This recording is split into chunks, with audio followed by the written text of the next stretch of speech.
Hier ist euer Monkey King Rambo. Abonniert den Kanal, liked das Video für mehr affengeilen Content. Moin zu einer neuen Runde Slay the Survival. Heute wieder mal ein PTR-Update, was denn demnächst wieder auf die Live-Server kommt. Was wir einmal sehen, ist die Siedlungssanierung, wo ihr dann hoffentlich demnächst allesamt den 3D-Modus verfügbar habt. Den könnt ihr dann über die Einstellung freischalten bzw. an- oder ausschalten. Ich persönlich würde ihn meistens ausschalten für die großen Events, weil das einfach deutlich laggiger ist, beziehungsweise deutlich langsamer ist und Co. Dementsprechend würde ich es für große Events ausschalten, aber um euch das mal zu zeigen, aktiviere ich das jetzt mal. So, jetzt haben wir endlich den 3D-Modus.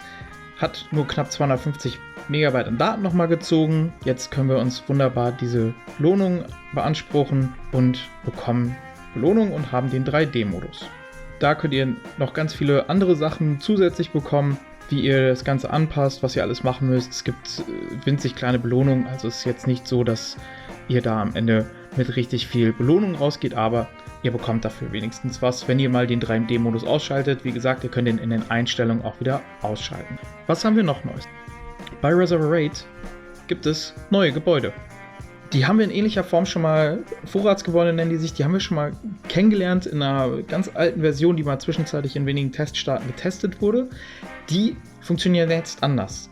Im Endeffekt ist das so, wenn wir uns das auch mal in den Gebäuden, in der Anleitung angucken, gibt es 4 Stück von.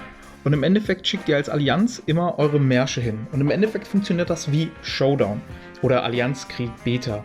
Ihr schickt eure Märsche dorthin und dann findet im Endeffekt ein Kampf zwischen den beiden Allianzen statt. In der Zwischenzeit werden Vorratskonvois dorthin geschickt und je nachdem, welche Allianz dort eben den jeweiligen Kampf gewonnen hat, bekommt ihr dann die Punkte. Je mehr Runden ihr natürlich gewonnen habt und gegebenenfalls auch alle Runden gewonnen habt, desto mehr Allianzpunkte und Einzelpunkte bekommt ihr für Reservoir Raid. Wie gesagt, es ist noch neben den Wasserpfützen 4 zusätzliche Gebäude.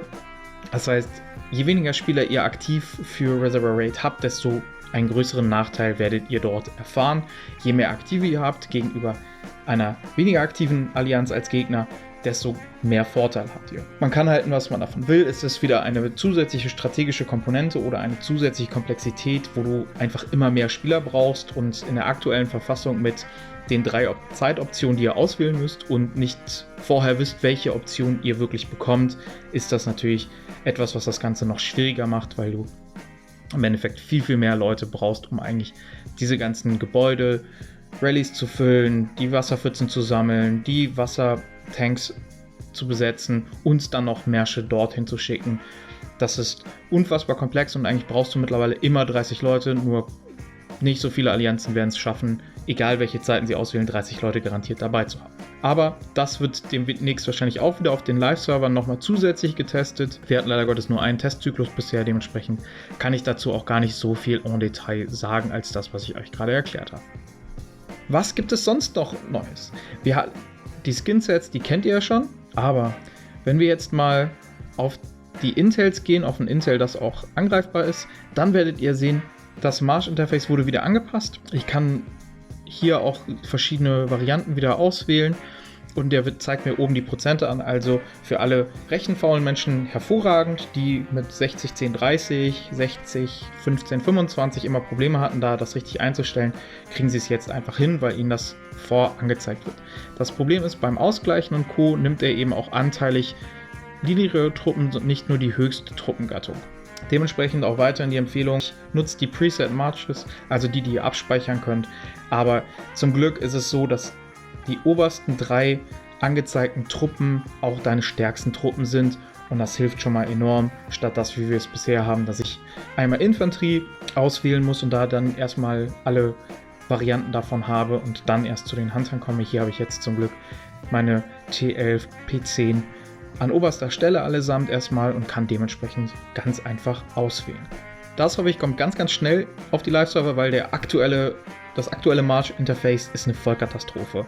Genau, damit haben wir im Endeffekt die 3 aktuellen Themen abgefrühstückt. Wir haben den 3D-Modus mit dem Event, wo ihr ein paar kleine Belohnungen für bekommt, wenn ihr den 3D-Modus dann mal aktiviert und auch deaktiviert. Wie gesagt, ist in den Einstellungen.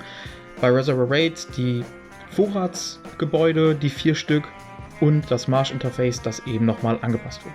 Ich hoffe, ich konnte euch damit einen guten Einblick in den aktuellen Stand des PTR geben und geht davon aus, dass das allerspätestens in 1,5 Wochen auf den Live-Servern in irgendeiner Form nochmal getestet wird. Ich hoffe, ich konnte euch einen guten Einblick geben und liked das Video gerne und teilt es gerne.